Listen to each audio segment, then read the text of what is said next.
Velosa, j'espère que vous allez bien. Aujourd'hui on se retrouve pour une toute nouvelle vidéo et aujourd'hui on va parler des émotions. Comment organiser nos émotions? Viens avec moi.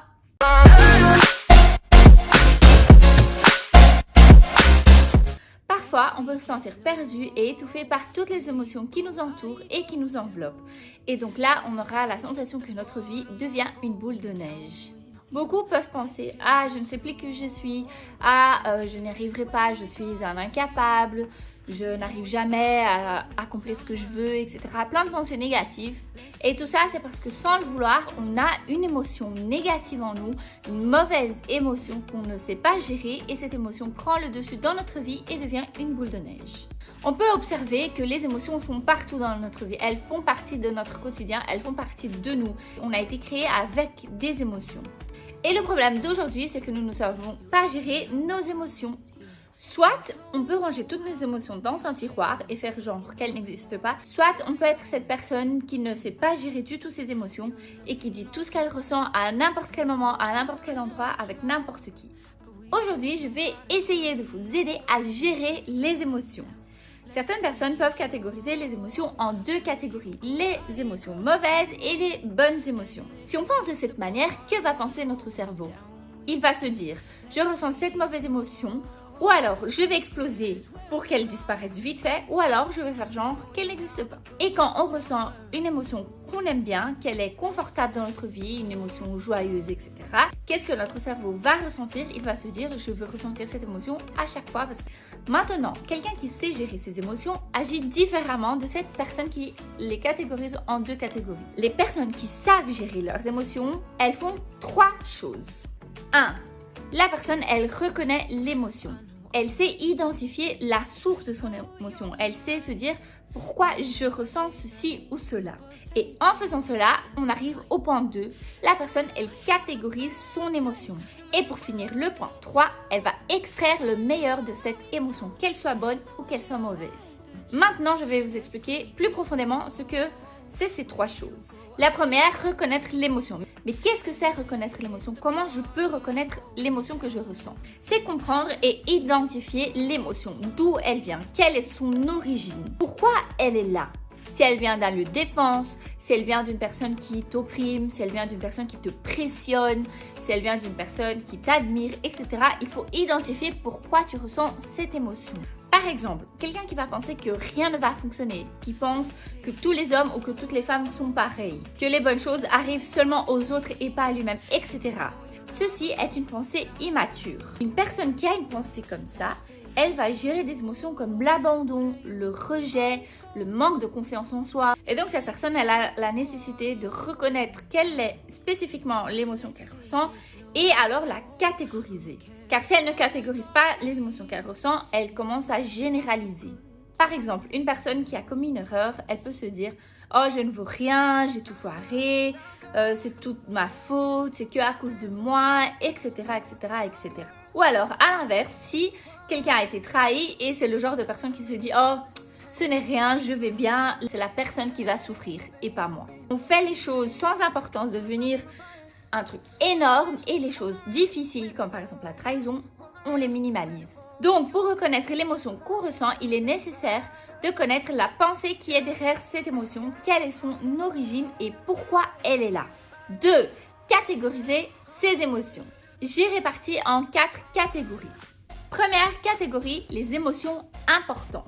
Les émotions importantes sont les émotions envers ta famille, envers ton conjoint, envers tes enfants, envers Dieu. Ce sont les émotions importantes pour toi, qui comptent pour toi. 2. Ce sont les émotions passagères.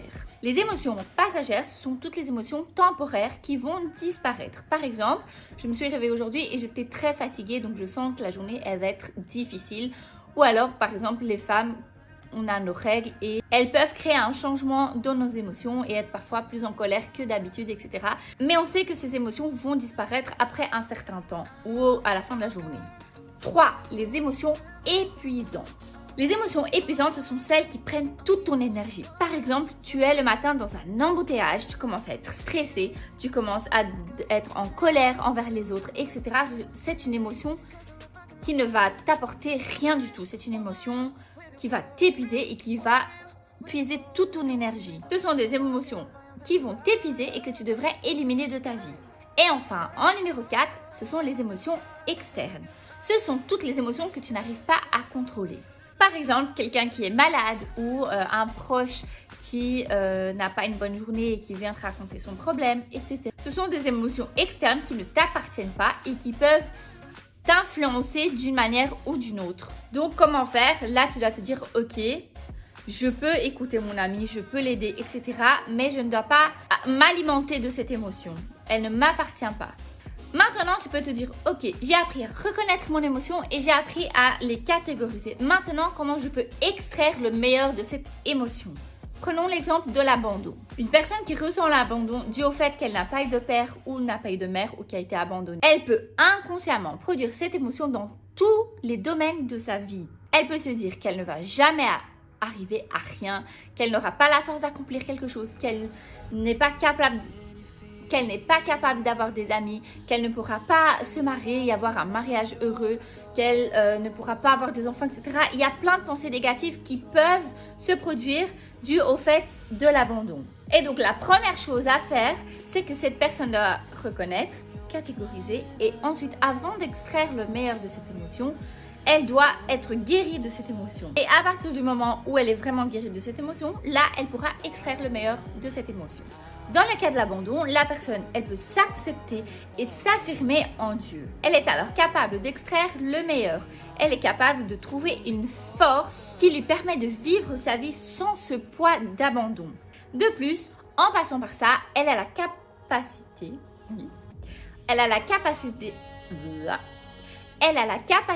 d'aider une autre personne qui va passer par le même sentiment qu'elle a déjà eu auparavant. Beaucoup de fois, cette émotion que tu ressens et qui est difficile dans ta vie, en fait, elle est en train de te pousser pour que tu puisses extraire le meilleur et aider d'autres personnes. Elle va t'aider à être une personne meilleure. Aussi, les mauvaises émotions, elles peuvent transparaître des blessures dans l'âme. Peut-être que c'est une personne qui a souvent de la haine, qui est souvent en colère, qui est explosive, etc. et tu te demandes pourquoi. Généralement, c'est parce que tu ne te sens pas compris ou comprise. Tu te sens lésé, tu sens que tu n'arrives pas à communiquer, tu te sens menacé. Et quand tu vas réfléchir et essayer de retrouver la racine de cette émotion, tu pourras alors la reconnaître et donc savoir la gérer. Il est très important de connaître la racine des émotions, de savoir d'où elles viennent. Parce que parfois, on peut ressentir une émotion, comme je l'ai déjà expliqué, et ne pas comprendre pourquoi on la ressent. Mais en fait, c'est parce que on se dit, oui, elle fait partie de moi, mais pourquoi elle est là? Vous voyez? Et avant de terminer, j'ai envie de vous lancer un petit défi pour la journée. Et si vous arrivez à faire la journée, continuez et faire cela tout au long de votre vie. Observe les émotions que tu ressens la journée. Demande-toi pourquoi tu les ressens, qu'elles soient bonnes ou qu'elles soient mauvaises. Pourquoi je ressens ceci, d'où elles viennent et comment je peux changer cela. En organisant tes émotions, tu t'organises toi-même. Voilà, j'espère que vous avez aimé, j'espère que ça vous a appris quelque chose, j'espère que ça vous a aidé à gérer vos émotions. Si c'est le cas, n'hésitez pas à me le laisser ici en commentaire pour que je puisse lire en quoi cela vous a aidé. Si vous avez des suggestions de vidéos, faites de même, je serai ravie de faire les vidéos. Si vous avez des questions, etc., c'est un plaisir pour moi de vous les répondre. Laissez votre like, partagez avec tous vos amis. Un gros bisou et on se retrouve la semaine prochaine. Bye.